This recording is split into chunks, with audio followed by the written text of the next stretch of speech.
Mas mainam nga yung nagustuhan ako ng nanay at tatay mo. Di mo naiintindihan, baby. Nagugustuhan ka na ng nanay ko at gusto ka na niyang maging boyfriend.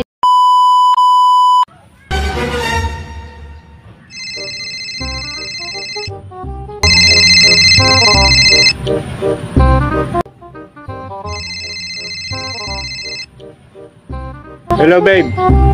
Bakit? Hello, babe. Tumawag pala ako. Kasi gusto ko lang sabihin sa'yo na huwag ka muna pumunta dito sa bahay. Ano? Bakit ayaw mo na ako papuntahin dyan sa bahay ninyo? May nagawa ba kang mali? Wala naman, babe. Wala ka naman nagawang mali. Pero, nagugustuhan ka na kasi ng nanay ko tsaka ng tatay ko. Mas mainam nga yung nagustuhan ako ng nanay at tatay mo. Di mo naiintindihan, baby.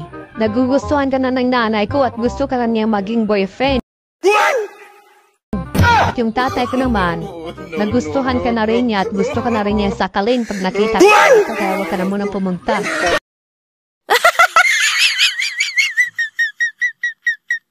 Tayo dyan.